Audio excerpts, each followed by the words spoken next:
Are you supposed to wake up now? That's the emergency alarm. Cool. That's the Chinsia, holy shit, Dorkus is waiting alarm. Good.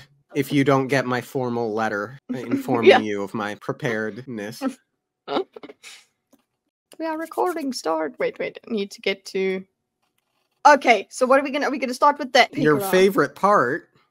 Hello and welcome to the No One Asked You podcast. For this particular series, I'm joined by my wonderful co-host, ThatDarnKitteh. Kitty and I are both going into this story completely new, with almost no knowledge of the story or world. Each segment, we intend to cover what happens in each new chapter and discuss our experience along the way. This is Mistborn Abridged. My cat just sneezed. Sorry. Okay. A blind read through, and today we're covering chapter 5. Yes, that perfect. Yes, that's what happens when it's like. Is it like herding cats working with me? I suppose that's it. Good. Well, yes, you are a cat, right? So yeah, one brand. I learned a thing this week, Kitty. Okay. I learned that the pre-chapter is actually called an epigraph. Oh. Well, I guess we can call it that now. But pre-chapter, I mean, epigraph sounds way more epic. But what do you love? Do you love pre-chapter? No, you love epigraph, don't you? I like epigraph. Epigraph is pretty cool. Yeah, well, we can go with that. And speaking of the epigraph, I have a slight adjustment to my theories. And let's read the epigraph first, and then I'll get into it, yes? I don't understand what I'm supposed to do. The Terrace philosophers claim that I'll know my duty when the time comes, but that's a small comfort. The deepness must be destroyed, and apparently I'm the only one who can do so. It ravages the world even now. If I don't stop it soon, there will be nothing left of this land but bones and dust. Is the epigraph. I was thinking, from our discussion, I think it was last week, if not the week before, that we were talking about how it's becoming harder to distinguish who the goodie and the baddie is. And you had mentioned the word royal when we read about the Terrace Packmen, or something to that effect. And I think it's twice mentioned now that the Lord Ruler remembers the families that supported him in the time before or whatever, which is why he is so fond of the nobility. So I'm starting to think, what if my initial assessment was wrong and that the hero that failed is the Lord Ruler? What if it's the hero who failed becomes the villain and he destroyed the world trying to save it, and then maybe he's like, oh, well, guess I'm evil now. What do you think? Yeah, that would be a good it would be an interesting twist, because it's the goodie and the baddie. Remember that whole, it's not that they weren't there, it's just that they could be the same person, and then a little bit of the baddie in the goodie got bigger. You fed the baddie wolf, and yeah, that could be what happened. But what I want to know is, what is, okay, so we've got it could be it very much can be the Lord Ruler, because also he's immortals, and this is a long time ago, so that does make sense. But there is this thing called, I wanted to bring up, is the deepness, capital D. Yeah, so this is new lore. This is new world building.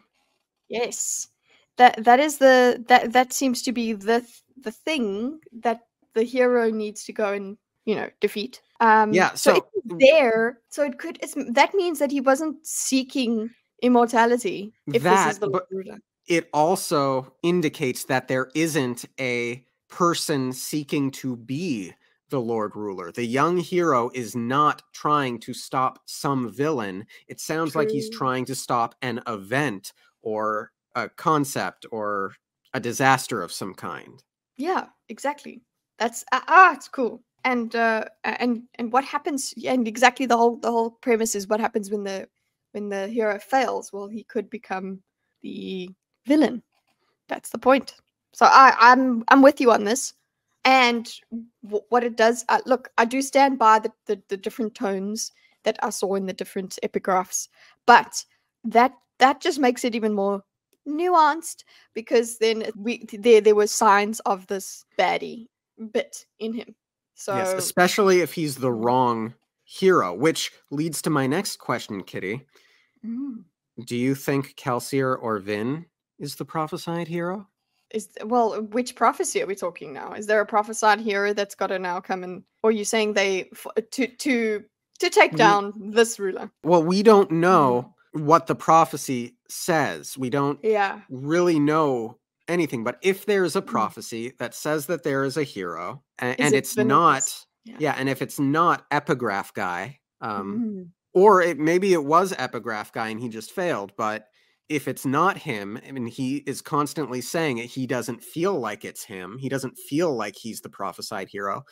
What's to say it's not Kelsier or Vin? We know that they are the main characters in this story. We know they are going up against the Lord Ruler. So they might be the ones. Or like if there is another phase of the prophecy, look, Wheel of Time has that sort of thing. So I'm very easy with prophecy. No, they have just as many flaws. We just as many. They're just as likely to go aside in the same way as we've picked up in the epigraph hero, right? Yeah. Because, well, as we'll see in this chapter, a bit more of Kelsier's story. And Vin, you've already pointed out little bits of this vengeful Vin that can occur. But they do have the heroics in them for sure. Either of them could be it. And Kelsier's got the charisma, God knows. Lord knows. But yeah, I'm not sure. What is your answer there? Again, turning the question on you. I hate answering my own questions. I really couldn't say. I mean, they are the heroes of the story. Well, they're the protagonists, right? Yes. So it could be there's meta suspicion that that's the case, but I think it's a bit too soon to tell, and I'm just along for the ride at the moment. Yeah, but it's great to have all the questions. Yeah, yes. It is a great, even if you don't know the answer. I suppose it's good. The questions are fun in themselves. All the people that know the answers when we ask these questions, the people that have read further, they must be like, "Oh, y'all don't even know." Like, yeah, that's it. That's the point. We're enjoying not knowing for this period of time, and you can enjoy us not knowing. Yeah. And thus we move on to chapter 5. We get an action scene. Jesus, it's amazing. Actually, several action bits that I'm here for. Heist. Yes. Yeah.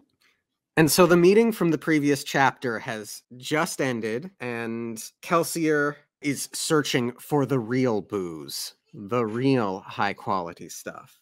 Aha! Kelsier's triumphant figure popped up from behind Kammen's bar, a look of satisfaction on his face. He brought his arm up and thunked a dusty wine bottle down on the countertop.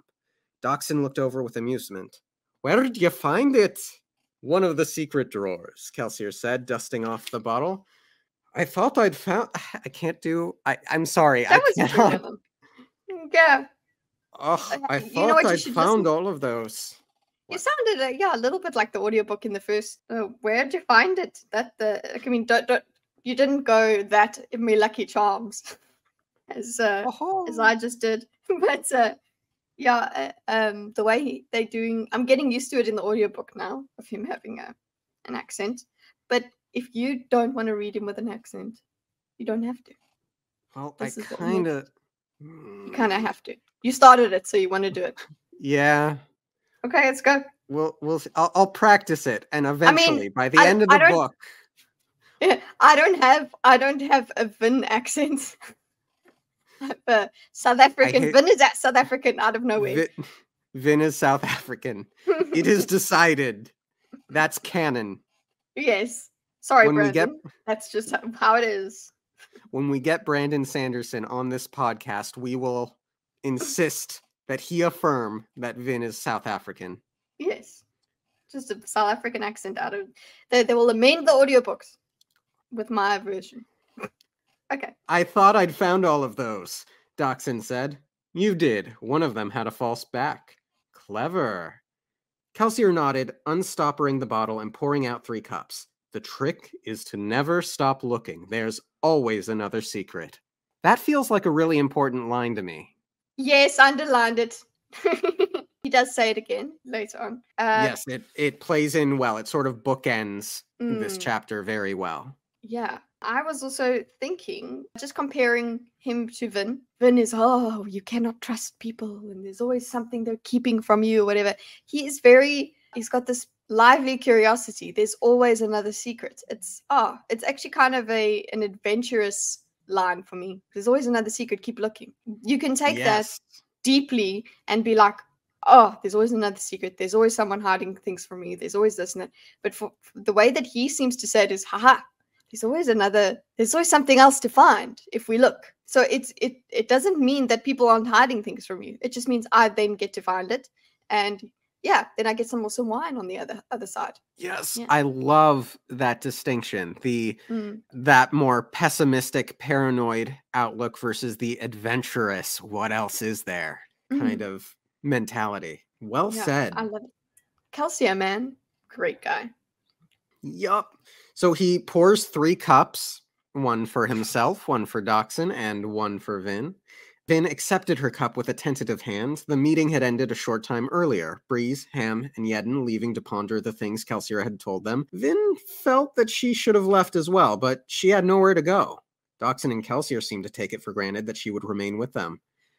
That kind of endeared me to Vin a little bit. I don't know why. Okay. Endeared you? What? Because she's not being entitled. She's not like, oh well, I'm now the chosen one. I must. No, what is it? I think there's something a little bit awkward. She's in the awkward, thought. yes. Yeah, like everyone else is leaving. Shit, do I leave too? I don't know. Yes.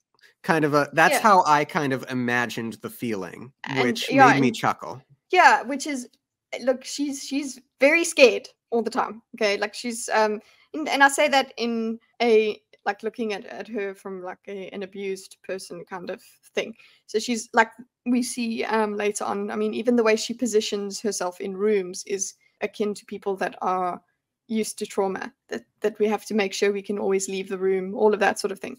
But then this normal awkwardness, that's a normal fear to have, if you know what I'm saying. It's a sort of endearing, like you say, that kind of awkwardness of just, oh, what do I do now? It's okay to just not know. It doesn't mean life or death. So that's also what's it's a different kind of fear that we're getting from her.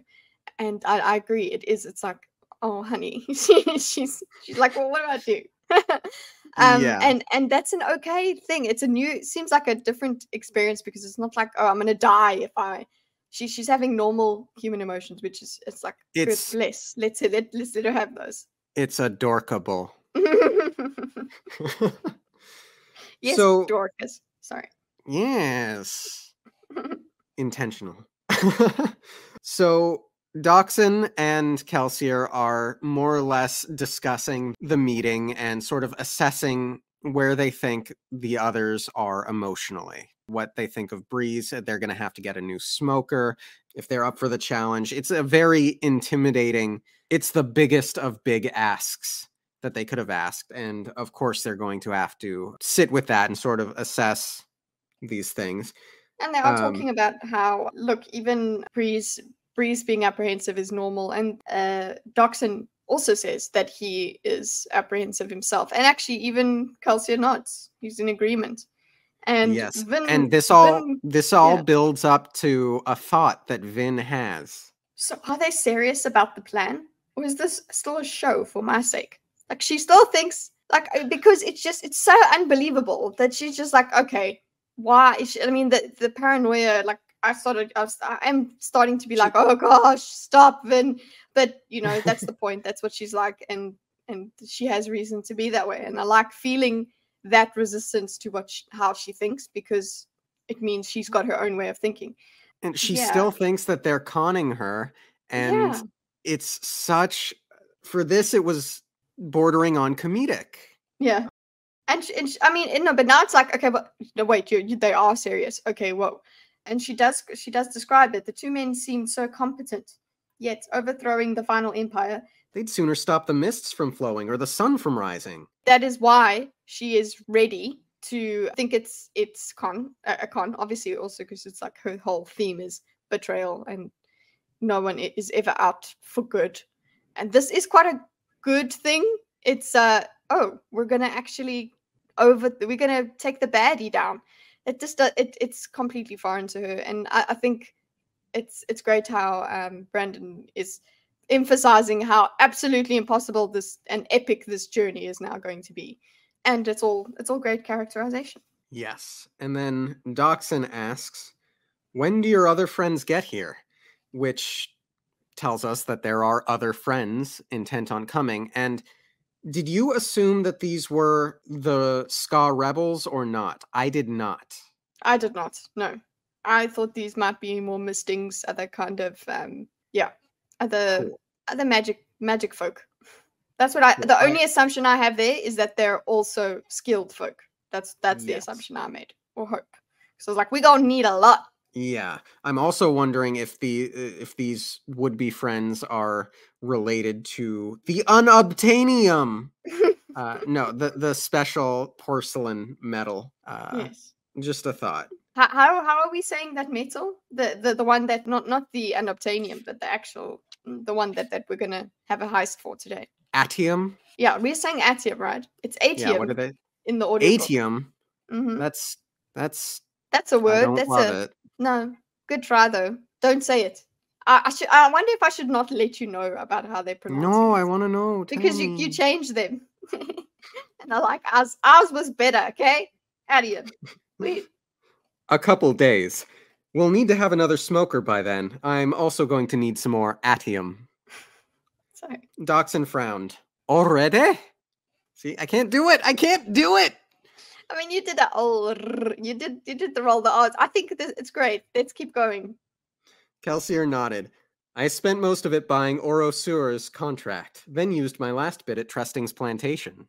So that explains how he was able to handle Trusting so easily.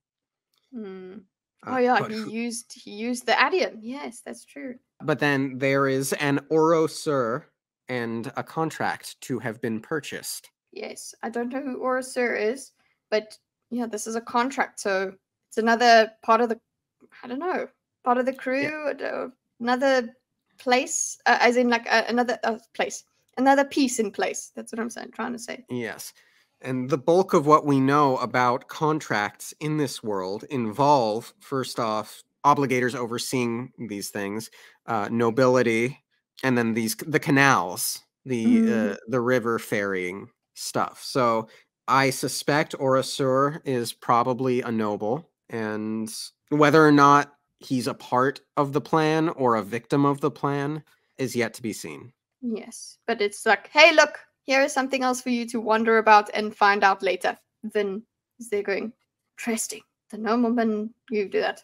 The nobleman who had been killed in his manor the weeks before. How was Kelsier involved? And what was it Kelsier said before about atium? He'd claimed that the Lord Ruler kept control of the high nobility by maintaining a monopoly on the metal. Dachshund rubbed his bearded chin. Atium's not easy to come by, Kel. It took nearly 8 months of planning to steal you that last bit. That's because you had to be delicate, Kelsier said, with a devious smile. Dachshund eyed Kelsier with a look of slight apprehension. Kelsier merely smiled more broadly, and finally Dachshund rolled his eyes, sighing. Then he glanced at Vin. You haven't touched your drink. Vin shook her head. Dachshund waited for an explanation, and eventually Vin was forced to respond. I don't like to drink anything I didn't prepare myself. She reminds me of Vent. The lass is a bit paranoid, but she's not that bad. I swear that man was so jumpy that his own heartbeat could startle him. The two men shared a laugh. I like that. Thank you. Okay, I'm falling into it. I can feel like the moments that I'm falling out of it that I know are not proper. Accents are not my forte. The two men shared a laugh, but Vin was only made more uncomfortable by the friendly air. What do they expect from me? Am I to be an apprentice of some sort? Well then, are you going to tell me how you plan on getting some atium? Kelsier opened his mouth to respond, but the stairs clattered with the sound of someone coming down. Who is it? Who is it? Kelsier and Dachshund turned. Vin, of course, had seated herself so she could see both entrances to the room without having to move. Always smart Vin, yeah? Yeah, there's the bit that I was talking about, like a person with post-traumatic stress does that. They just do that. I mean, it is smart. Yes, you're in the underworld, do that. But it is something that they do all the time to see where the exits are. That it comes without even thinking. That's what Vin, of course, had done this and this. Yeah, because that's just how she operates. It's deep inside her that she has to know how to escape. Imagine, that's horrible. But yeah, just one sentence bringing us And the then- characterization. Love it. Yes. And then, given all I had said about my opinions of Clubs leaving in the previous chapter and what Kelsier could have or should have said or withheld, to my surprise, Clubs walks in. He's back. Yes. So you were surprised. Yes. I mean, I and was not surprised only too. I. Yes. And you know who else was surprised? Vin. She was Mhm. completely surprised when the door swung open to reveal the surly, gnarled face of the man called Clubs. Kelsier smiled, eyes twinkling. He's not surprised. Pleased, perhaps, but not surprised. Clubs! Clubs stood in the doorway, giving the three of them an impressively disapproving stare. Finally, he hobbled into the room. A thin, awkward-looking teenage boy followed him. And for those keeping up with the diagrams, Kitty, I noticed you've actually been posting them in the comments below these videos rather than in the Discord. Oh yes, I haven't put them in the Discord yet. I'm putting them in both. Cool. So for those who have not subscribed to ThatDarnKitteh, highly recommend you do it. She has a wonderful panel show on Thursdays, and it sounds like she'll be doing some gaming streams for the next couple of weeks on Tuesdays. Monster Hunter, right? Yes, Meowster Hunter. Let's go. Meowster Hunter. And then from her channel, you can get into the Discord where she will be posting the diagrams that I am making of each character. And the way I break down the diagrams is by plot, world building, character, and themes/miscellaneous. Oh, this reminds me of another topic that I need to discuss with you, which I will in just a moment. For the character of Clubs is unnamed kid, we really don't get any information on him. It's entirely but we need to know he's there. Like we need to know he's there. We brought him with us. Why? Yes, could be a son, could be an assistant, apprentice. I mean, you have to. I know he's a mystic, so he's only got one power, but you got to be taught to do that. So, but it's just. Well, I suppose you can have a teenage son when you're an old gnarled man. Entirely possible. I don't think it's the son. But basically, the way I'd been doing these diagrams is that I'd be putting new characters under the character tree without necessarily re-adding characters we had already met. But it would be a bit more work for me. But moving forward, I think I'm going to try to use the character tree not only to write down new characters, but also to try and notarize elements that I think are important to various characters' growth. So we'll see if I'm going to do that or not. Yeah, even just being able to say which characters featured is still, you don't even have to write too much about it. Just like, oh, they appeared. I know that it just works with the plots as well. But so far I've just been sticking to what you've put in. But I think I put in just little comments and stuff a little bit along the way. I noticed. Sorry. Kitteh is scared of K's. Krennic Shaw. Yeah, so silly things like that will have their own little block, but the real proper serious stuff, I think it's great because to be able to go back to it with something so look, you don't have to look at the diagrams, but you have to look at the diagrams. What I'm saying is they're great. But yeah, if you don't want to work on them, you don't have to, Dorkus. You're just very good at them. Sorry. I appreciate it. It is all inspired by you, Lady Diagram. The boy fetched Clubs a chair and put it by Kelsier's table. Clubs settled down, grumbling slightly to himself. He eyed Kelsier with a squinting, wrinkled-nosed expression. The soother is gone. Breeze? Yes, he left. Help yourself. Clubs had just eyed the bottle of wine. Clubs waved for the boy to go fetch him a cup from the bar, then turned back to Kelsier. I had to be sure. Never can trust yourself when a soother is around, especially one like him. You're a smoker, Clubs. He couldn't do much to you, not if you didn't want him to. I don't like soothers. It's not just allomancy. Men like that. Well, you can't trust that you aren't being manipulated when they're around. Copper or no copper. I wouldn't rely on something like that to get your loyalty. So I heard, Clubs said as the boy poured him a cup of wine. Had to be sure, though. Had to think about things without that breeze there. He scowled, though. Vin had trouble determining why, then took the cup and downed half of it in one gulp. That's a neat little line. Vin had trouble determining why. She has been so insightful up to this point. I wonder if Clubs is just that shrewd. He's hard to read, or are you saying he's doing it on purpose? He's making himself unreadable? Because you're saying shrewd. I think Clubs is shrewd, not... I mean, I guess you could purposefully be shrewd, but are you not just naturally shrewd? No, you are naturally shrewd, but I'm saying the application of shrewdness, he's hiding this bit. If he's hiding what he's thinking, is that shrewdness? That's it. I guess we're quibbling here. I suppose I just mean he's hard to read. I think he is naturally hard to read. Yeah, that's it. I think that he is. Good wine. Sorry. So the pits really did drive you insane, huh? Completely, Kelsier said, with a straight face. No smile. That's a big deal. And Club smiles. Yes. You mean to go through with this, then? This so-called job of yours? And Kelsier nods. You've got yourself a smoker, then. Not for the money, though. If you're really serious about toppling the government, then I'm in. And then Kelsier smiles. And don't smile at me. I hate that. I wouldn't dare. Well, that solves the smoker problem. Won't matter much. You're going to fail. I've spent my life trying to hide mistings from the Lord Ruler and his obligators. He gets them all eventually. Why bother helping us then? Because the Lord's going to get me sooner or later. At least this way, I'll be able to spit in his face as I go, overthrowing the Empire. It's got style. Let's go, kid. We've got to get the shop ready for visitors. Vin watched them go, Clubs limping out the door, the boy pulling it closed behind him. Then she glanced at Kelsier. You knew he'd come back. He shrugged, standing and stretching. I hoped. People are attracted to vision. The job I'm proposing, well, it simply isn't the sort of thing you walk away from. At least not if you're a bored old man who's generally annoyed at life.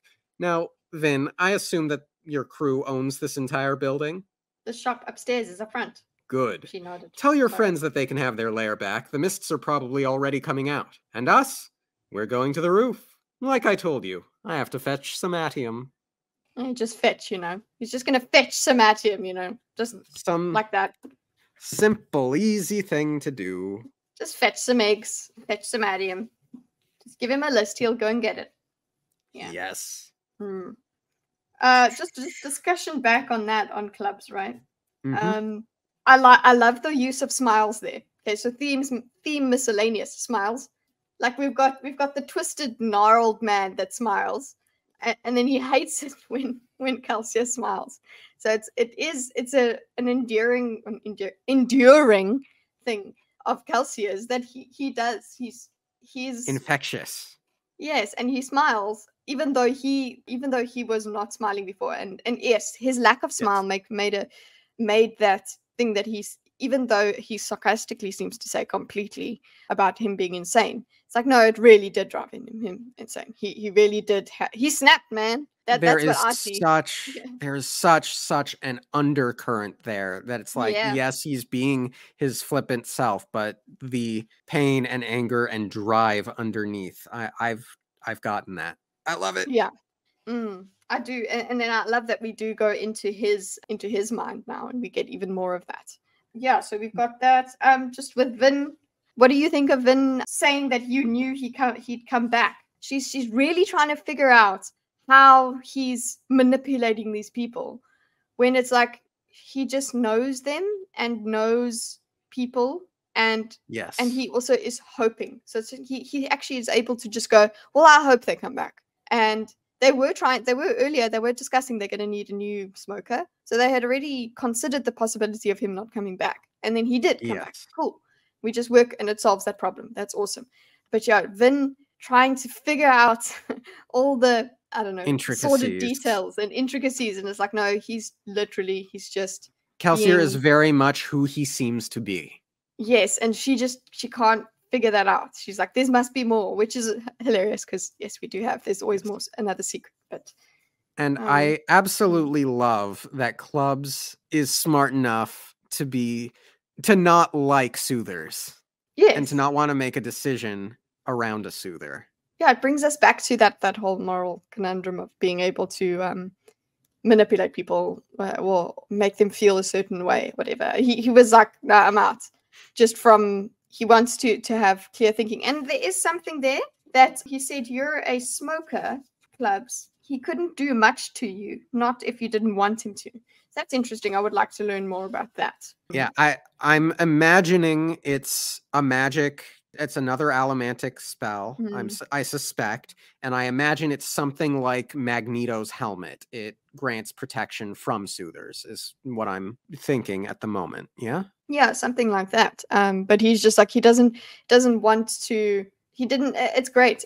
But he still came back. And also, he is actually kind of like, you know what, I'm old, I got nothing to lose anymore, screw the man, let's do this. I don't think we're going to succeed, but I don't care. I'm going to just try. I'm just going to go and do it, because this way I go out with a fight. Yes. So it's not this grand heroic gesture. It's just like, oh well, stick it to the man. That's it. It's just I enjoy Clubs. Me too. Yeah.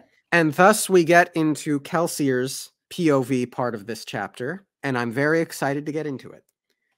By day, Luthadel was a blackened city, scorched by soot and red sunlight. It was hard, distinct, and oppressive. At night, however, the mists came to blur and obscure. High noble keeps became ghostly, looming silhouettes. Streets seemed to grow more narrow in the fog, every thoroughfare becoming a lonely, dangerous alleyway. Even noblemen and thieves were apprehensive about going out at night. It took a strong heart to brave the foreboding misty silence. The dark city at night was a place for the desperate and the foolhardy. It was a land of swirling mystery and strange creatures. Strange creatures like me, Kelsier thought. Yeah, so that's ominous, yeah? Yes, he's a strange creature. And also, obviously, the mists are literally ominous. He stood upon the ledge that... Sorry. I love that piece of writing there. I really, that is just a great piece of writing. Yes. I feel it. Okay, sorry. So, had to just gush. Yeah. So quick question. Is this scene Batman brooding, or is it Spider-Man brooding? Oh my gosh, I did write it down. Okay, later on I wrote Spooderman. Later. But then my second read, my listen through, I was like, it's freaking Batman. So I was like, so when I was reading it was Spooderman, but then I was like, it's Batman and Spooderman together. It's, yes.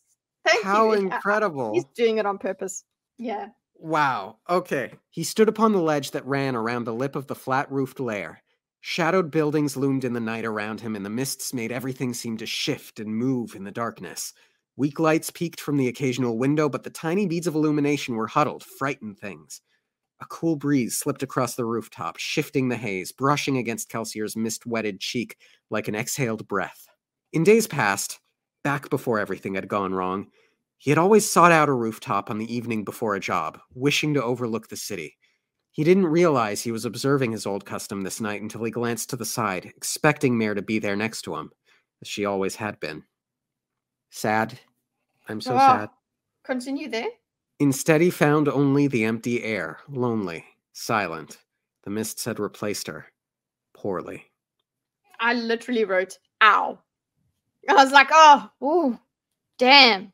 That hit hard. That was good, because you do have the sense of he looks and that's where he expects the loss. All of that stuff that we were saying is, yes, he's flippant and all of that. That's all under there though still. And this is it was good.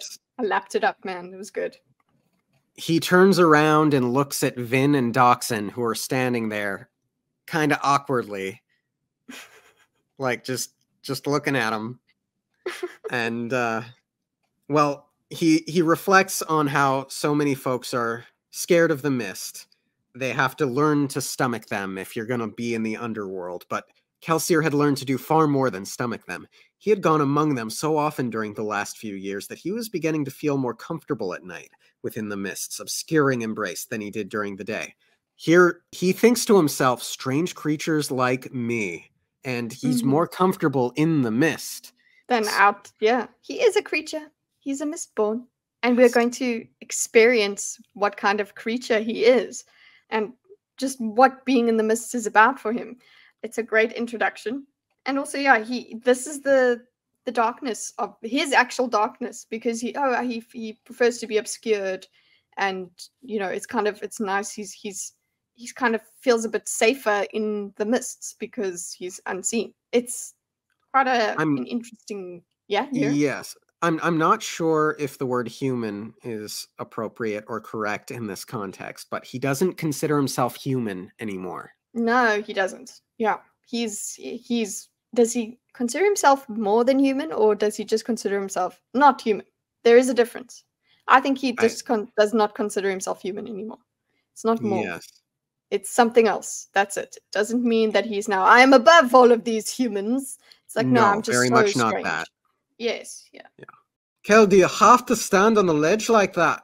Our plans may be a bit crazy, but I'd rather not have them end with you splattered across the cobblestones down there. Oh, that was terrible. Kelsier smiled. He still doesn't think of me as a Mistborn. It'll take some getting used to for all of them. Years before, he had become the most infamous crew leader in Luthadel, and he had done it without being an Alamancer. Mare had been a Tin-Eye, but he and Doxon... Ooh, we learned what a Tin-Eye is today. Yes. Yeah? Yes. Mare had been a Tin-Eye, but he and Doxon, they had just been ordinary men. One a half-breed with no powers, the other a runaway plantation ska. Together they had brought great houses to their knees, stealing brashly from the most powerful men in the final empire.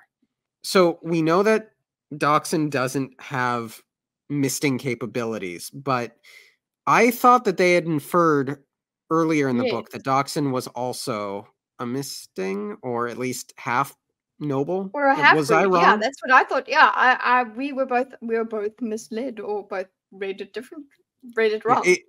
It was the fragment where Kelsier was saying something like, he did call us mistings, and that's not quite technically true, but a little bit. But you remember, yeah?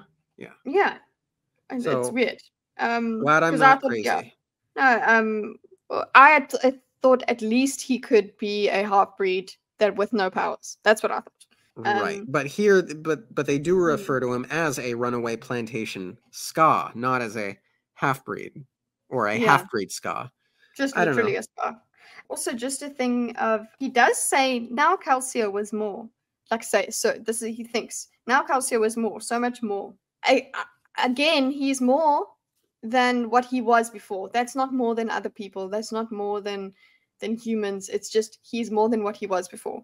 So it still goes with me. I don't feel like he's on a power trip, or in terms of being more powerful than everyone around him, which he is. He literally is. I don't feel this kind of power hungriness. It's just, oh, I'm more than that. And if you could read there after so much more. Once he had dreamed of Alamancy, wishing for a power like Mare's. She had been dead before he'd snapped, capital S, snapped, coming to his powers. She would never see what he would do with them. That was pain. Pain. That's just, oh, God. Yeah.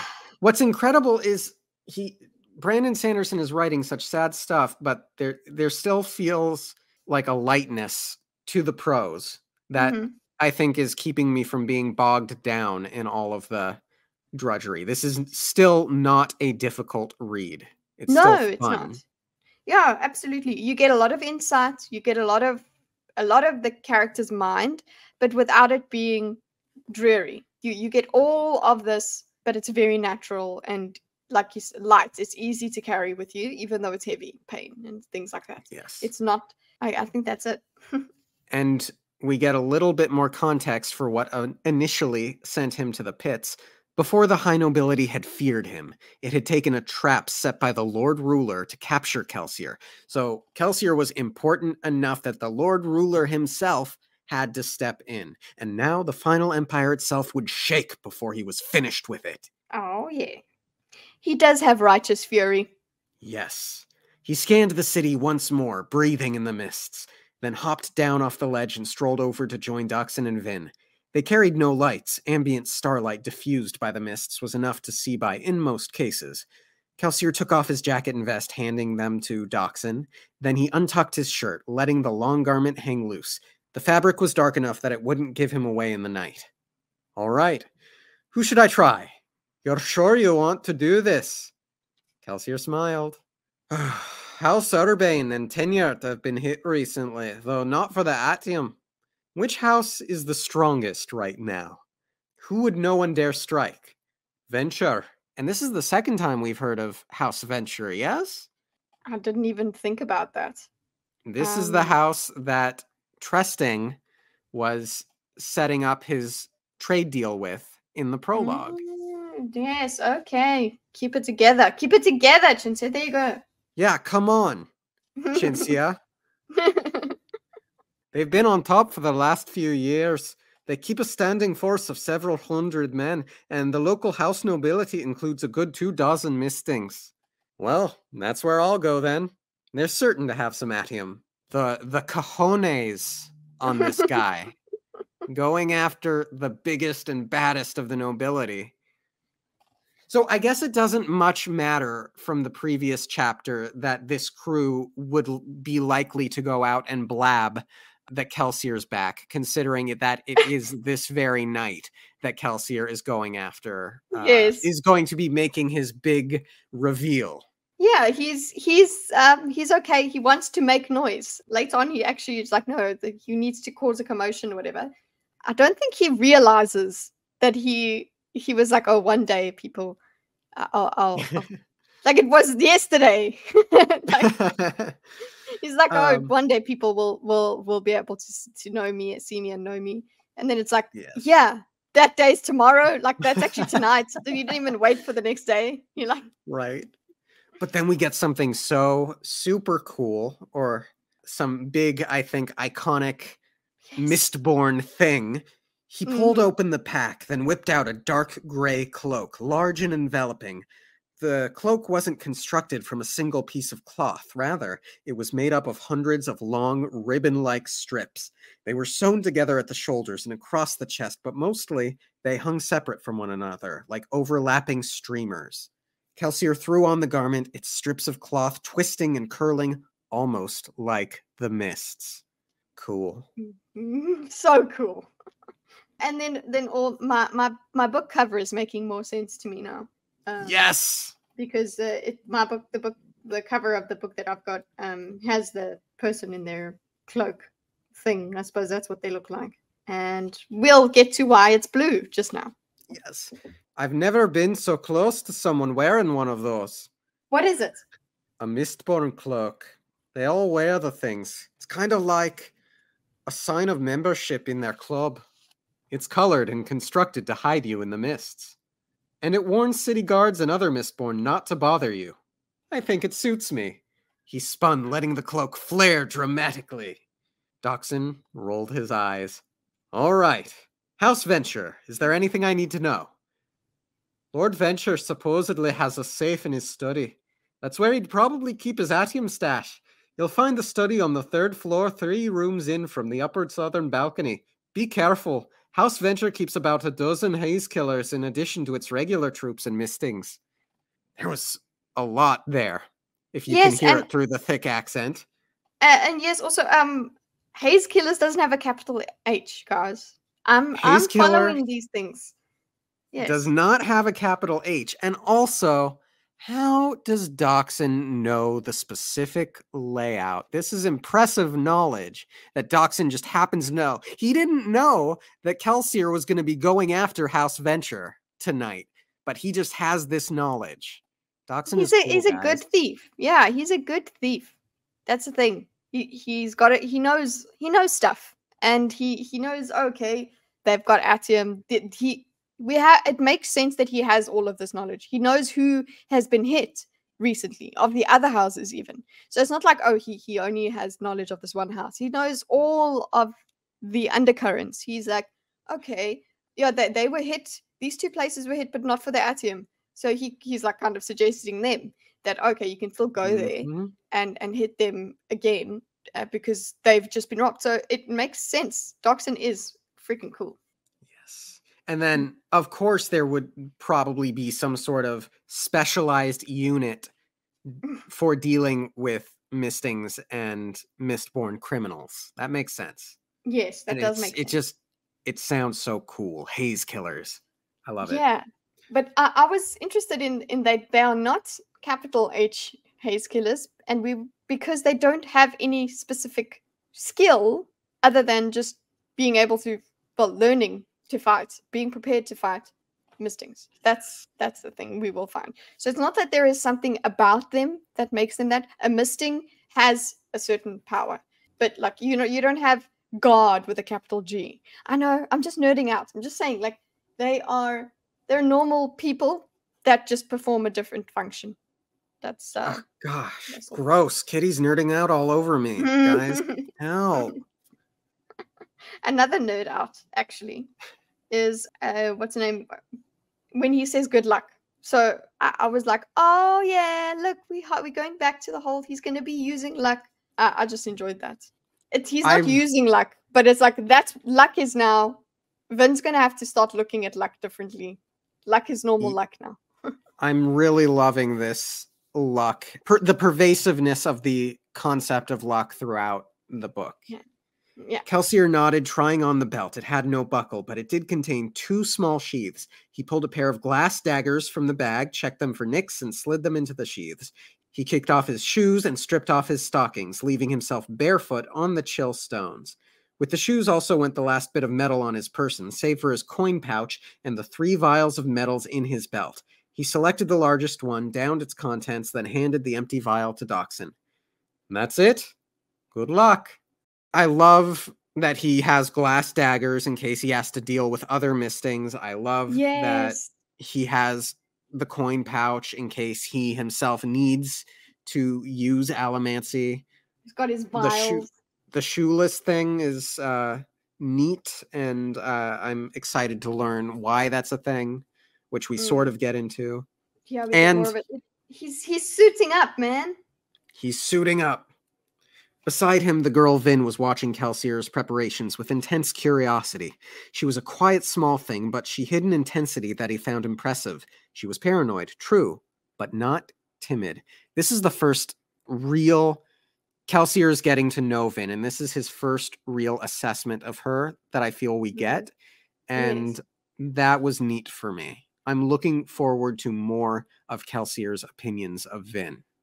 Yeah, we needed this as well, because we do know it's like she's not the be-all and end-all at the moment. The thing is, we do want him to be interested in her. We want to know why she's interesting or why he's bothering with her, and we just have been told intensity that he found impressive. So that's we need that. We need to know why he's keeping her around. Otherwise, it's just like we're gonna maybe we might fall prey to paranoia of Vin. So we do need to see this side and see this kind of reasoning. Very good writing. You'll get your chance, kid, he thought. Just not tonight. Well, he said, pulling a coin from his pouch and tossing it off the side of the building. Guess I'll be going. I'll meet you back at Clubs' shop in a bit. Kelsier turned and walked back up onto the roof sledge, then he jumped off the building. Mist curled in the air around him. He burned steel, second of the basic allomantic metals. And this is a Tinai. Translucent blue lines sprang into existence around him, visible only to his eyes. Each one led from the center of his chest out to a nearby source of metal. The lines were all relatively faint, a sign that they pointed to metal sources that were small. Burning iron or steel would point blue lines at all kinds of metal, assuming they were close enough and large enough to be noticeable. So that's not tin. That's iron or steel. Yes, and that certainly seems like a useful skill to have if you're looking for hidden safes. If you're an allomancer, okay, well, if you're a Mistborn, being able to see where metal is great, I suppose. But if you can't use it with your other powers, that's sad. So yes, being able to find these sources of metal is great, and I can see what it looks like visually on my book. there's Yes. just there's blue. It's like a, and it also interesting comes from his chest. He can see, yeah, and that becomes something to think about in terms of how he moves. Okay, but what if, yeah, like, what if there's metal all around you? What if you are encased in metal? Like, would there be so many blue lines that all you see are blue lines, or that's true. Is it? Yeah, I wonder what like the limits and the limitations of this are. Kelsier chose the line that pointed directly beneath him toward his coin. Burning steel, he pushed against the coin. Magnetism! Magnetic so flight. Cool. It's really cool. His descent immediately stopped and he was thrown back up into the air in the opposite direction along the blue line. He reached out to the side, selected a passing window clasp, and pushed against it, angling himself to the side. The careful nudge sent him up and over the lip of the building directly across the street from Vin's lair. So he basically does this graceful arcing all the way to Keep Venture. Yes. Okay, so we both mentioned Spider-Man. So this kind of movement, okay, I'm thinking of, I really was trying to visualize this properly. How is this really going on? Because there is it's an explanation of step by step. Usually when you are, introducing magical powers and things like this, I really try to really focus on how it's described the first few times around, because I want to see how it works, and the writers typically not going to spend as much time explaining it as they go forward. The whole thing of selecting lines and things like that, it's kind of like this is all the kind of thinking that Spooderman has to do as well. He's got to find where his next web's got to go, and then pull on the web or to swing and that sort of stuff. He has anchor points that he's got to move through. I'm just enjoying the way it's written and figuring out in my mind what it would look like. And what did you think about the whole magnetism thing? I imagine it sort of, it's not flying. I just sort of imagine this graceful, like flowingness to it, like directed flowing. Yeah, but he doesn't plan it all out all the way to the end. You can see this is natural. He's done this a lot. Yes. He's just okay, and the coins and things. Yeah, he boins. He's clearly well practiced at this, and he burns tin, which enhances his senses. Could you imagine not being able to, like, only having one power, being able to do this magnetic flight without being able to have the heightened senses, or being able to see where the metal is? Mistborn, it's really impressed upon us here, I think, just how incredible what the Mistborn can do.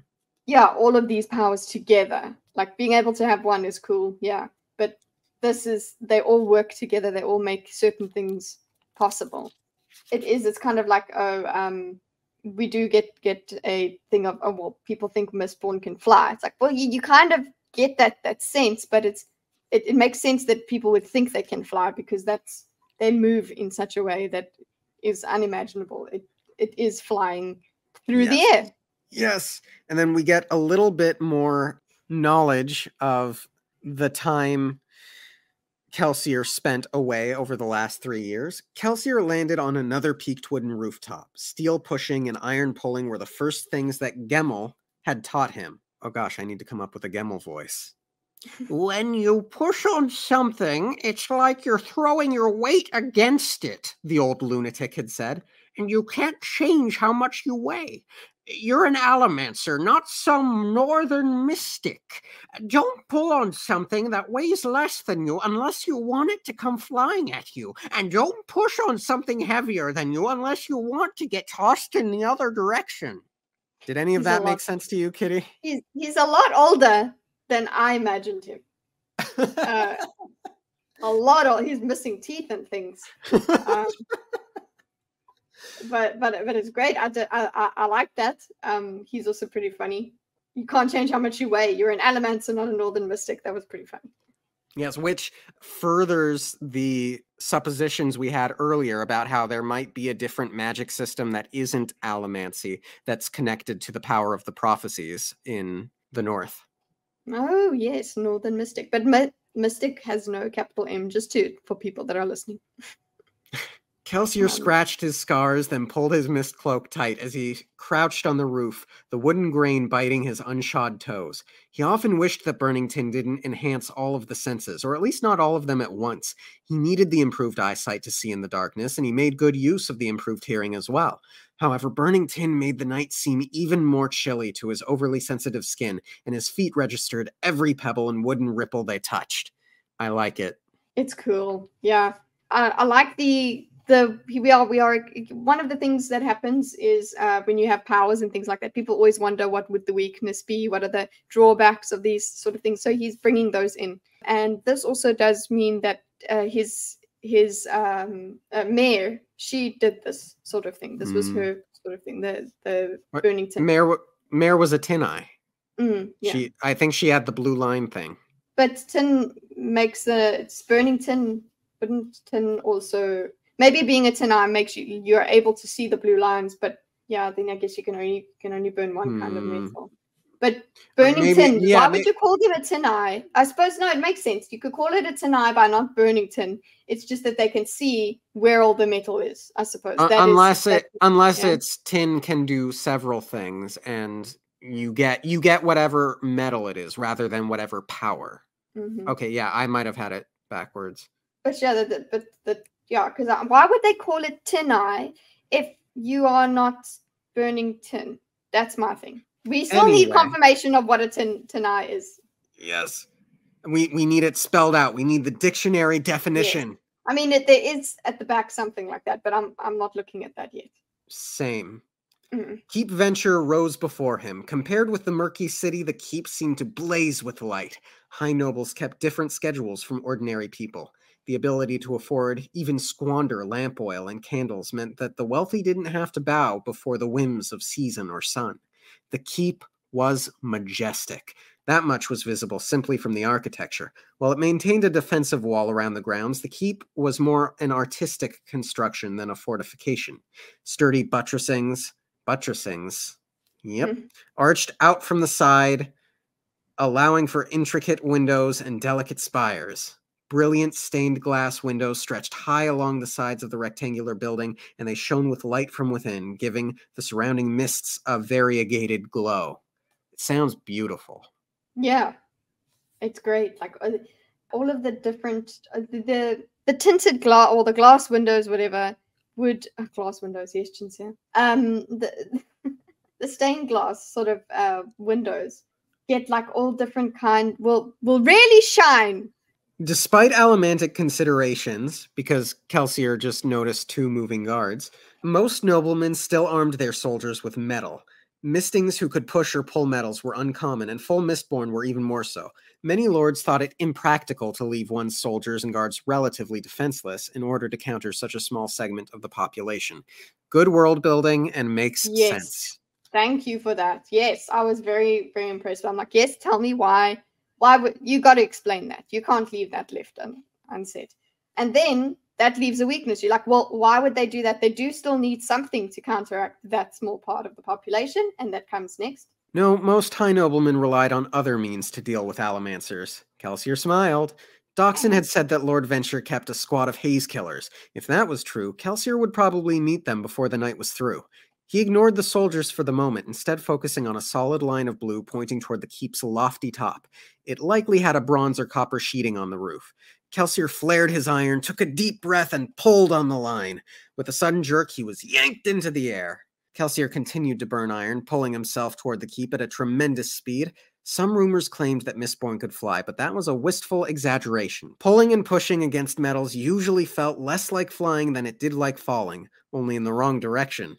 An allomancer had to pull hard in order to get the proper momentum, and this sent him hurtling towards his anchor at daunting speeds. So that's gravity, and that's like magnetism. It's well. Yeah.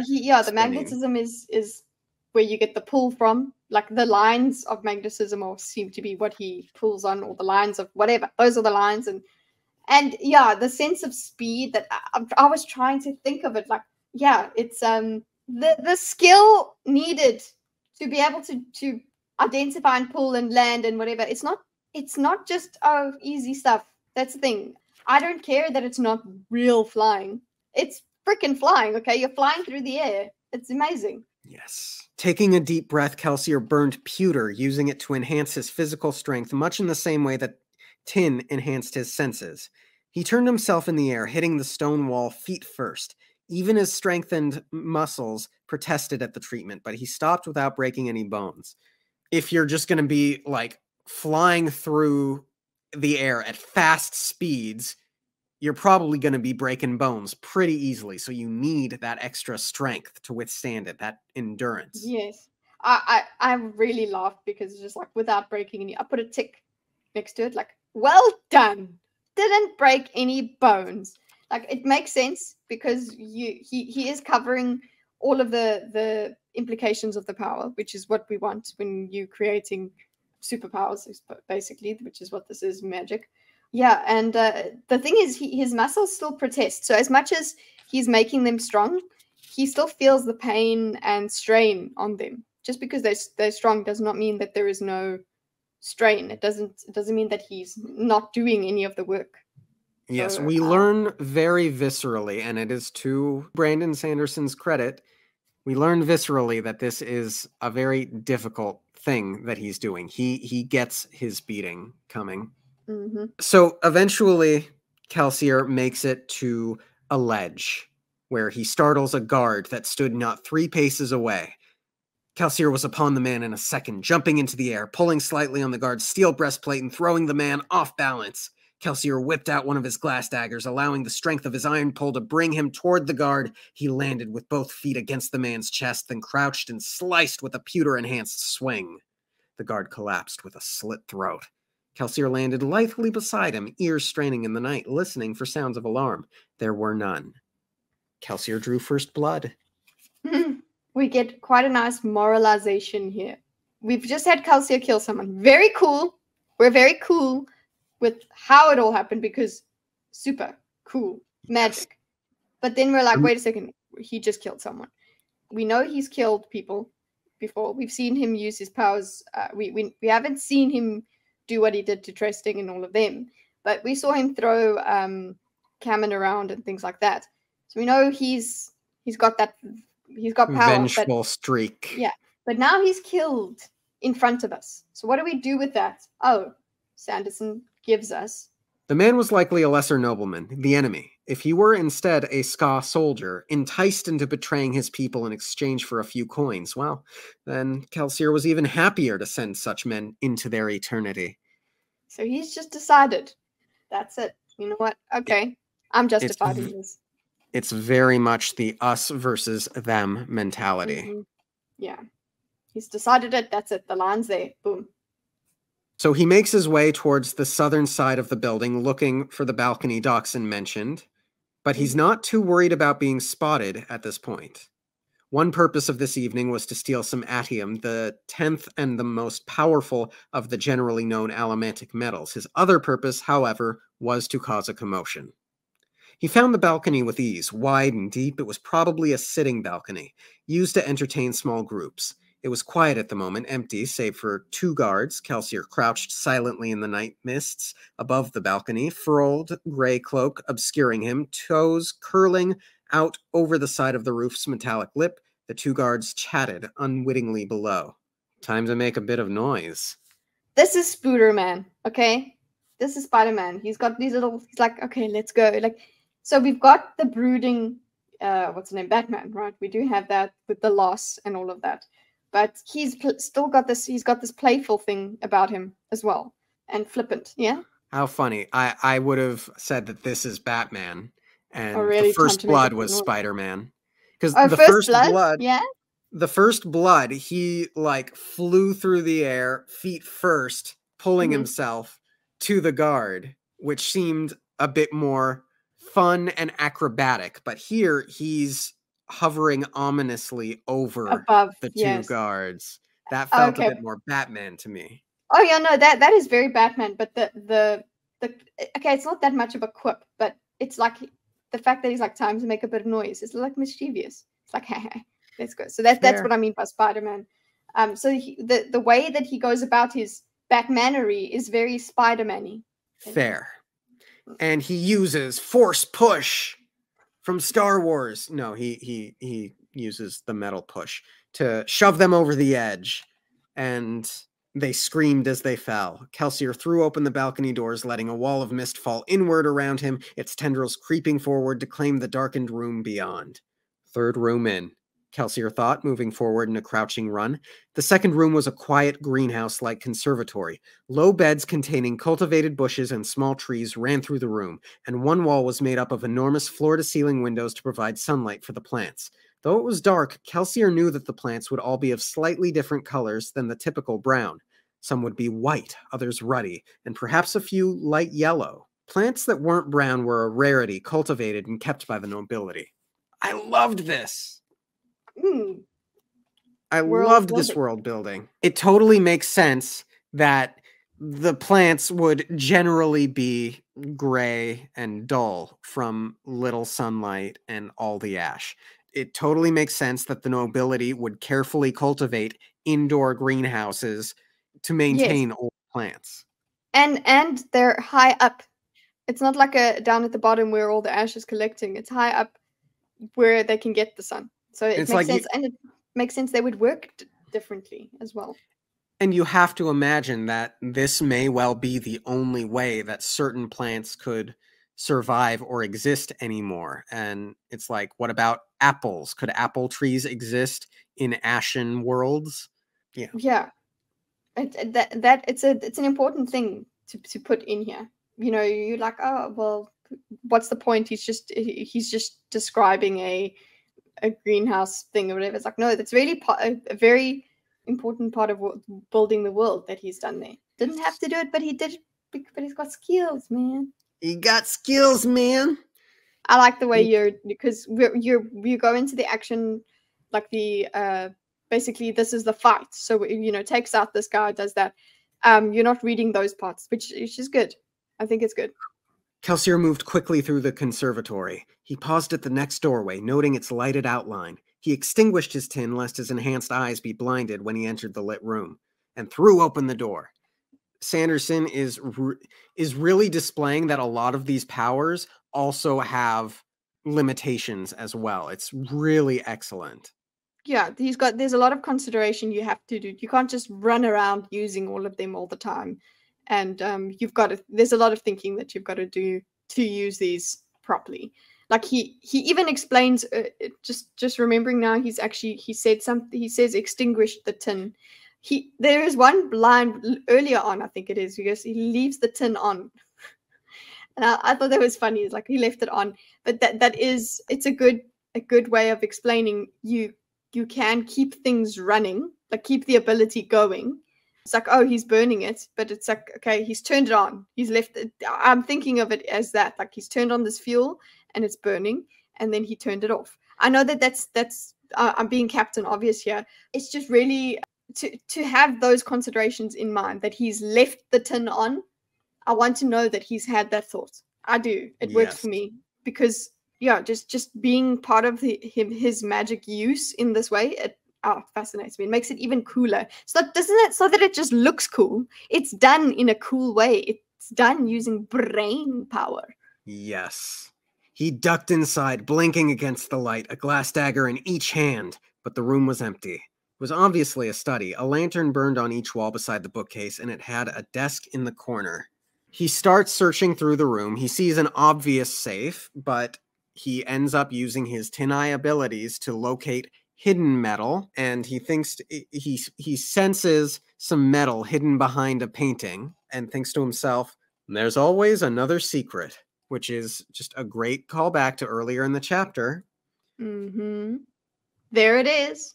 He didn't bother trying to figure out how to open the contraption. He simply burned steel, reaching in and tugging against the weak source of metal that he assumed was the trapdoor's locking mechanism.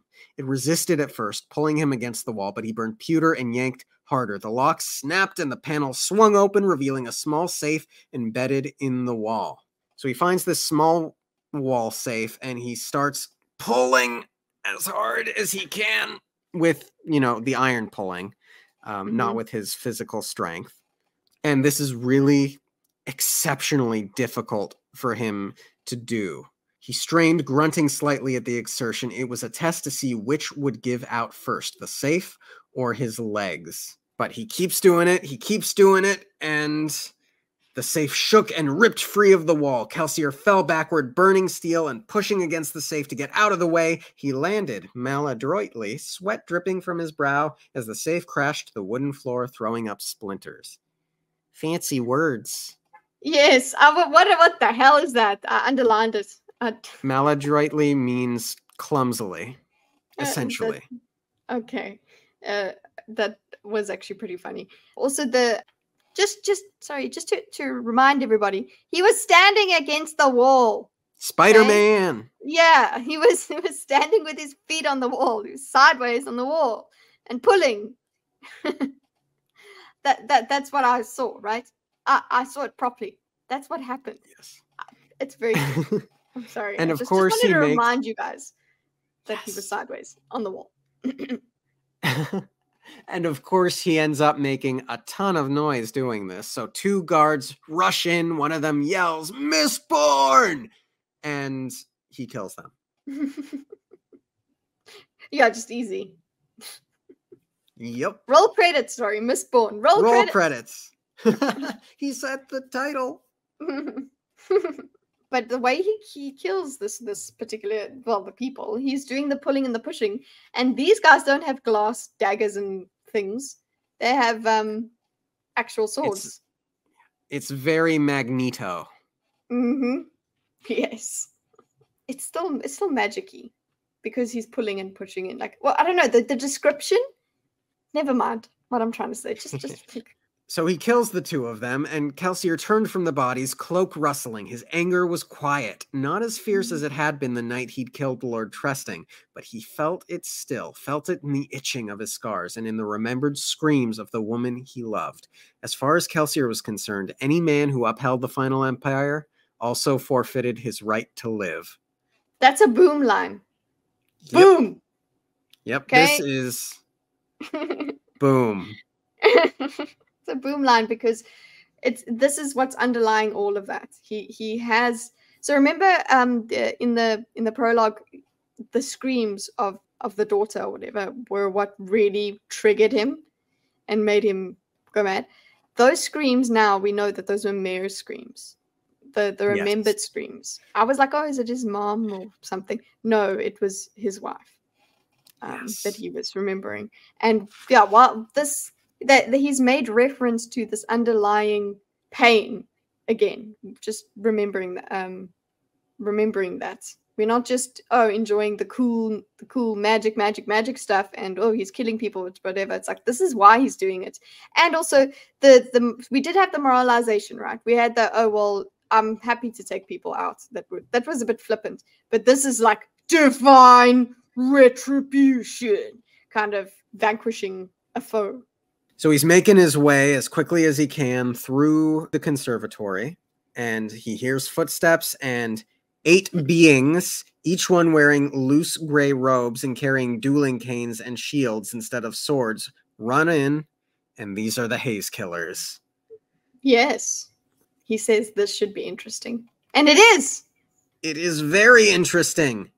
And to be clear, Haze Killers, and this came as a surprise to me, because when I first read Haze Killers, I assumed specialized mistings, but Haze Killers aren't allomancers. They're trained to fight mistings in Mistborn, so they don't have any metal on them to be used. Yes. But it's so interesting to me that there are specialized non-misting fighters. Yes. They exist. They seem to work in a sort of, they're trying to just overwhelm the Mistborn. Or misting in a way. You would think, well, we need allomancers to fight an allomancer. But I suppose you don't have as many, you don't have a Mistborn to fight a Mistborn. So you're gonna try and specialize as much as you can. It's not that they don't have allomancers, it's just that this is like their one one part of how they deal with Allomantic crooks. Yes, this should be interesting. The Haze Killers attacked, dashing by twos into the conservatory. Kelsier pulled out his daggers, ducking beneath the first attack and slicing at a man's chest. He jumped back and forced Kelsier away with a swing of his cane. Kelsier flared his pewter, letting strengthened legs carry him back in a powerful jump. With one hand, he whipped out a handful of coins and pushed them against his opponents. The metal discs shot forward, zipping through the air, but his enemies were ready for this. They raised their shields, and the coins bounced off the wood, throwing up splinters, but leaving the men unharmed. So we're seeing their fighting style. We're seeing that, look, they've got shields, but hello, they're wooden shields. So we're not just giving the guy something to throw at us. It's all specialized. You're getting what makes these guys Haze Killers. Yes, and it sounds like Haze Killers are trained to deal with their foes quickly, which is interesting to me. Mm-hmm. One would imagine a specialized form of training to stall until the Misting's mana runs out. But no, these Haze Killers are designed to go after you quickly. Yeah, but there has to be a squad of them. It's not just like one of them. There's 8 here. Which is quite, for me, when this happened, I was like, hello, there's 8 of them. How? Like, okay, yes, I know that they don't have powers or anything, but it's the number of them is quite daunting. And you have to, that's 8 people to keep track of. So that's the thing as well. That's, so yes, you want his mana to run out, but you don't know, I mean, we don't know, they all burn at different speeds. We don't know when we've come upon this criminal or whatever. So I understand you would need a strategy to basically wait them out, but also you want something that will overwhelm them, especially a Mistborn, because they're using multiple powers. If they've got several things to keep track of, it will make it more difficult for them. So I dig it. And speaking of keeping track of things, Kelsier's fighting with a small bit of a handicap in that he has to protect the safe and keep the safe. Yes. I mean, he does get hit a couple times in this exchange. Yes. And he does, just going back to the whole thing of you can, okay, so pewter, right? He burns pewter to be strong, right? And pewter, by the way, is the fastest burning of the basic metals. Keep that in your memory. But yeah, you still feel the pain. You still get all of the effects. You're just stronger. That's all. So we are definitely experiencing, like, you're not invincible, bro.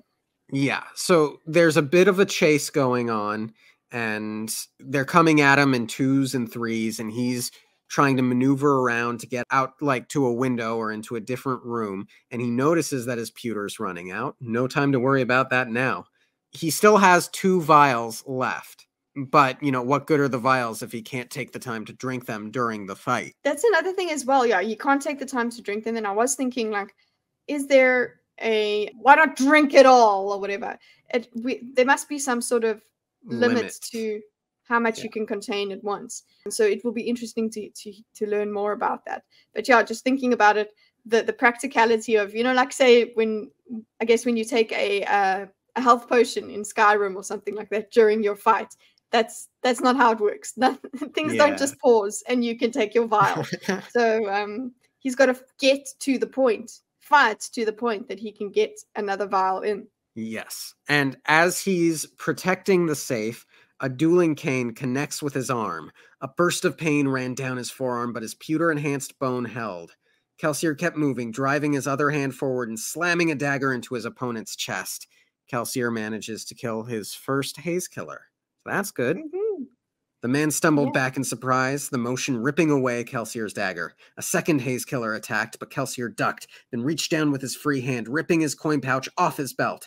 The Haze Killer prepared to block Kelsier's remaining dagger, but Kelsier raised his other hand instead, pressing the coin pouch into the man's shield. Then he pushed on the coins inside.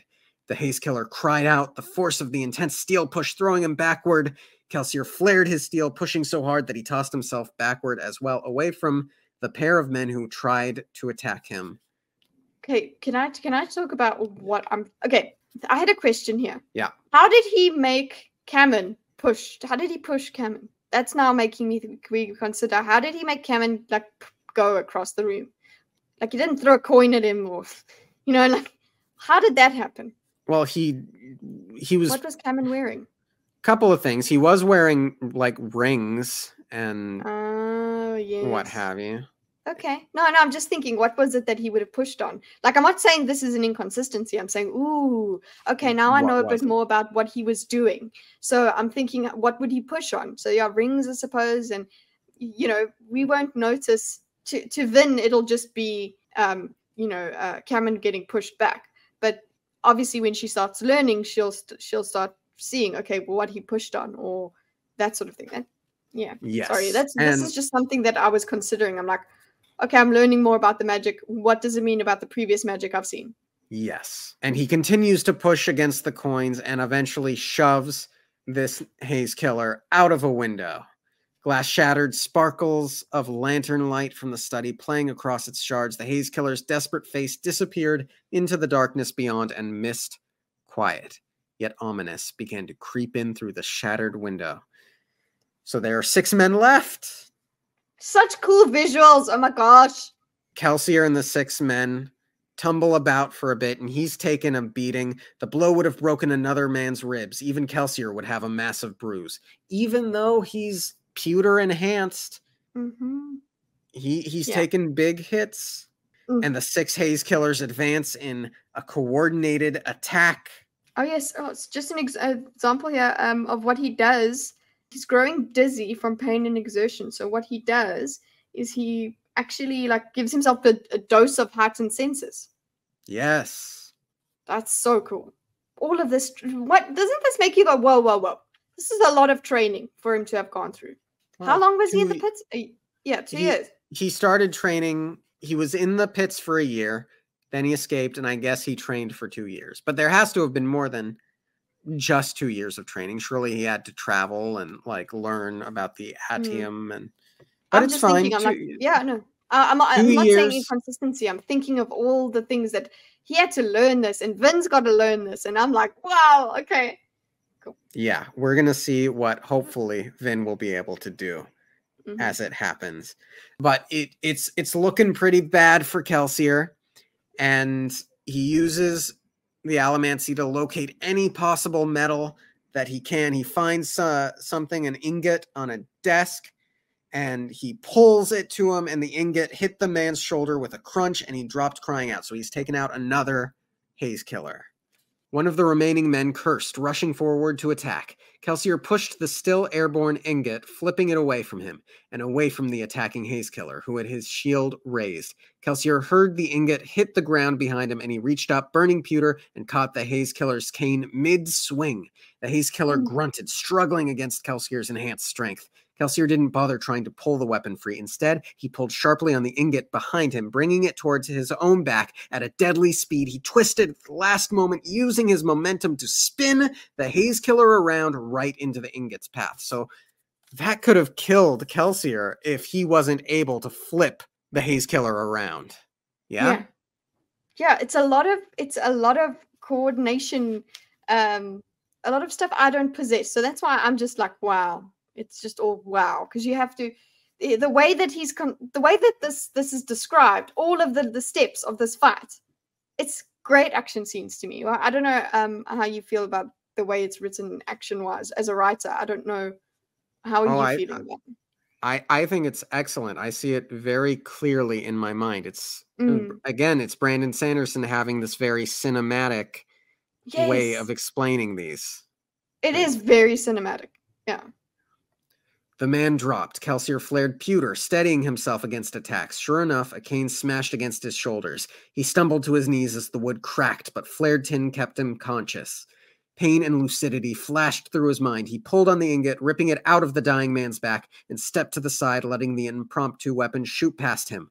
The 2 haze killers nearest him crouched warily. The ingot snapped into one of the man's shields, but Kelsier didn't continue pushing, lest he throw himself off balance. Instead, he burned iron, wrenching the ingot back toward himself. He ducked, extinguishing iron and feeling the ingot whoosh through the air above him. There was a crack as it collided with the man who had been sneaking up on him. Neat. Yes. He even fights cool. He's getting his ass kicked out of him, but he's still fighting cool. Yeah. It's very cool. Just like he just, oh god, it's he like the coolness of, yes, he steps to the side and it goes past him. That's the coolness of it. It's like he knows exactly what's going on. It's I'm just my we said we're going to share our experience. My experience is just gushing at this point. Yes. Kelsier then he more or less does the same thing. He pushes and pulls on the ingot until he brings it up to smash into another man's skull from behind. The haze killer fell silently. The ingot flipped a few times in the darkness, and Kelsier snatched it from the air, its cool surface slick with blood. Mist from the shattered window flowed by his feet, curling up around his legs. He brought his hand down, pointing it directly at the last remaining haze killer. Somewhere in the room, a fallen man groaned. The remaining haze killer stepped back, then dropped his weapon and dashed away. I mean, what else are you going to really do in that situation? Unalive yourself?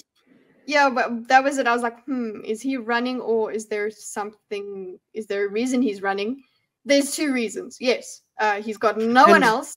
He's by himself, but also he's not by himself. He'd rather leave it to someone else. Yes, and I don't doubt that Kelsier would have loved to kill the last haze killer, but he also, I think, needs a survivor to go spread the word that he's back. So oh yes. So he's happy about it. He's happy about this guy running. But suddenly the ingot was pushed from his fingers. Kelsier cursed, spinning to see another larger group of men pouring into the study. Allomancers. Several of them raised hands, and a flurry of coins shot toward Kelsier. He flared steel, pushing the coins out of the way. Windows shattered and wood splintered as the room was sprayed with coins. Time to go, Kelsier thought, deflecting another wave of coins. Gritting his teeth against the pain in his side and arm, he glanced behind him. He had a few moments, but he was never going to make it back to the balcony. As more mistings advanced, Kelsier took a deep breath and dashed toward one of the broken floor-to-ceiling windows. He leapt out into the mists, turning in the air as he fell, and reached out to pull firmly on the fallen safe. Cool. So cool. The visual of that, just he's jumping out into the mists, turns while he's in there. He jerked in midair, swinging down toward the side of the building as if tied to the safe by a tether. He felt the safe slide forward, grinding against the floor of the conservatory as Kelsier's weight pulled against him. He slammed against the side of the building but continued to pull, catching himself up on the upper side of a windowsill. He strained, standing upside down in the window well, pulling on the safe. Magnetism, man. It's neat. It's so cool. But this is a quick thinking he's doing here. Yes, but ultimately the two of them, thanks to this magnetism, I say two of them, he and the safe fall down to the bottom of the keep onto the streets below. He manages to do it safely, and then right after him, the safe comes the rest of the way, and the fall cracks it open. Convenient. Good. I mean, like, it convenient as in not too convenient. Like, it actually really is convenient. It's like, it's part of the plan. It's good. Yes. The strongbox had been shattered by the fall. Kelsier pried open its mangled front, tin-enhanced ears listening to calls of alarm from the buildings above. Inside the safe, he found a small pouch of gemstones and a couple of 10,000 boxing letters of credit, all of which he pocketed. He felt around inside, suddenly worried that the night's work had been for naught. Then his fingers found it, a small pouch at the very back. He pulled it open, revealing a grouping of dark, bead-like bits of metal. Atium. So that's our first description of what atium looks like. They are dark and bead-like. His scars flared, memories of his time in the pits returning to him. He pulled the pouch tight and stood. With amusement, he noticed a twisted form lying on the cobblestones, a short distance away. The mangled remains of the haze killer he'd thrown out the window. Kelsier walked over and retrieved his coin pouch with a tug of iron pulling. No, this night was not a waste. Even if he hadn't found the atium, any night that ended with a group of dead noblemen was a successful one, in Kelsier's opinion. He gripped his pouch in one hand and the bag of atium in the other. He kept his pewter burning. Without the strength that lent his body, he'd probably collapse from the pain of his wounds, and dashed off into the night, heading towards Clubs' shop. End chapter. Very, very cool. So darn cool. Yeah. And this is the first time, I think, that we have seen Kelsier struggle. Mm-hmm. We didn't see Kelsier after Tresting, after what he did to Tresting. So, and it's been a little while since then. So we don't know if he got that hurt and recovered or not. Yeah, we But don't know what happened. Yeah. up until this point, there's been, I think, deliberately this air of mystery. This man who can so nonchalantly do these incredible feats, and suddenly we see the limits viscerally of what he can accomplish. And he did. He went after the top dogs. Yeah, they are in the city, so I would expect this one might have been a bit tougher than Tresting's place because maybe there was just fewer things there to fight. But I'm not. I don't think it was any easier. Okay, I just said it. It's just it's no easier. No, I don't think it was any less complicated. That's what I mean. He had to do this amount of thinking and this amount of this cool kind of fighting was happening at Tresting as well. And yes, he could have gotten hurt. I didn't really think about it, but like he could have really gotten hurt. It has been some time. It seems like he's just in and out of places, but no, actually, it takes a toll. It's not as easy as he makes it out to be. Yeah, foolhardy, I think. But he still thinks it's a success. Still feels like one. Yeah, and there were no thoughts at the end of like, shit, I overexerted myself. There was no, maybe I should have picked one of the smaller noble families. None of that. No, it was just, this wasn't a waste. He's just like so cool about the fight. Yeah, he's not panicked by it. He's like, basically, I can imagine him going, well, that was fun. Like, and also he does say Spidey sort of things like, this should be interesting. It's not that Spidey, but the point is like he's interested. He likes the challenge. It's not defeating him. So I dig it. I know I keep saying it, but just an all in all cool ass chapter that does still give us information. It gives us a lot of his backstory as well. We know a little bit more about who trained him. We do see that he has feelings about the pits. It's not like he just survived them and then just carried on and doesn't think about them ever again. Like they flare up. He thinks of those sort of. It's traumatic. Yeah. Yeah, I'm very satisfied with this chapter, and I'm just ready and primed for more. I'm so excited. Yes, let's go. Any final thoughts before we depart, Kitteh? Like and subscribe. Like and subscribe to ThatDarnKitteh and join the Discord. No one asked you. And if you want to subscribe here, I would certainly appreciate it. Thank you. Yes. Yes. We'll see you in the next one. Okay, thanks. Bye.